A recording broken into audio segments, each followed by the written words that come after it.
दोस्तों, मैं आप लोगों से माफ़ी चाहता हूँ क्योंकि कुछ पर्सनल इशू के कारण पिछले कुछ दिनों से वीडियो अपलोड नहीं कर पा रहा था। लेकिन मैं आप लोगों से वादा करता हूँ कि अब से लगातार वीडियो अपलोड करता रहूँगा। नई और हॉरर कहानियाँ आप लोगों के लिए लाता रहूँगा। तो चलिए शुरू करते हैं आज की कहानी।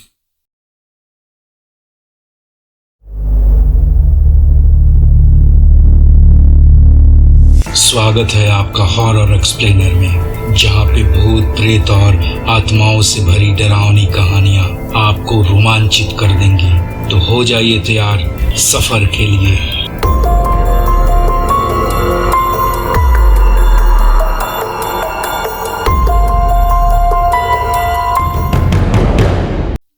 मेरा नाम मुकेश है। मैं राजस्थान का रहने वाला हूँ। मैं आप लोगों से जो किस्सा सुनाने जा रहा हूँ वो आज से करीब 12-14 साल पहले की है। मेरे साथ घटी एक सच्ची घटना है। आप लोगों में से जो लोग गांव से ताल्लुक़ रखते हैं उन्हें पता होगा कि रात को सोते वक्त पानी पास में रखकर सोना चाहिए। अगर मैं सीधे सीधे बात करूं तो आज से करीब 12-14 साल पहले मैं अपने मामा जी के यहाँ जोधपुर गया था। जब वहाँ गया तो एक बहुत ही दुखद बात सुनने को मिला, क्योंकि वहाँ पिछले 3-4 साल से अकाल पड़ा हुआ था और पानी लेने के लिए करीब 5-6 किलोमीटर दूर गांव से जाना पड़ता था। मामा और मामी जी से मिलने के बाद मैं मेरे मामा का लड़का रमेश के साथ पानी लेने के लिए करीब 5-6 किलोमीटर दूर निकल पड़ा।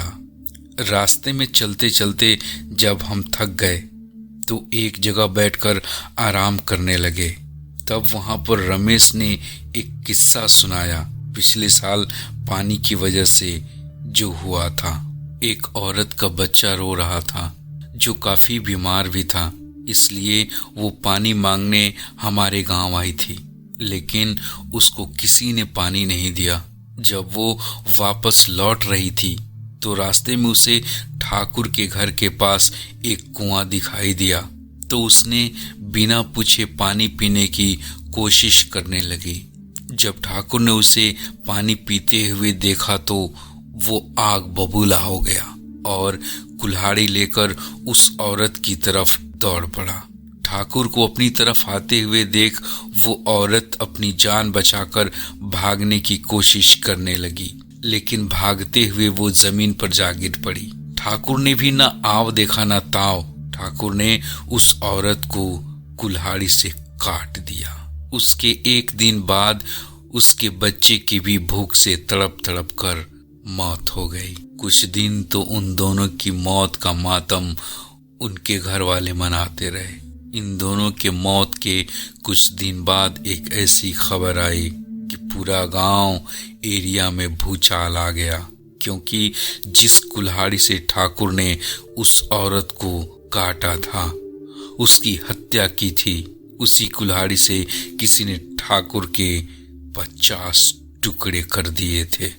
और तो और धीरे धीरे देखते देखते ठाकुर के परिवार के एक एक व्यक्ति की मौत बहुत ही भयानक और दर्दनाक तरीके से उसी कुल्हाड़ी से होती रही, जब तक उसके खानदान का एक एक बच्चा, एक एक आदमी खत्म नहीं हो गया हो, या यूं कह लें वो कुल्हाड़ी से टुकड़ों में कट नहीं गया हो। ये खबर बहुत ही भयानक और डरावनी थी पूरे गांव के लिए। इस कहानी को सुनने के बाद मेरा तो कलेजा कांपने लगा। उसके बाद हम दोनों वहां से फटाफट घर के तरफ निकल पड़े और धीरे धीरे अंधेरा हो चला था। रास्ते में अचानक एक बच्चा आया और पानी मांगने लगा, लेकिन इतनी दूर से पानी ला रहे थे हम लोग, इस वजह से हमने उसे पानी नहीं दिया, क्योंकि हम उस कहानी को सुनने के बाद मन बहुत ही घबरा रहा था। घर पहुंचकर हमने खाना खाया और अपने कमरे में जाकर सो गए। अचानक रात को वो बच्चा सामने आया और पानी मांगने लगा।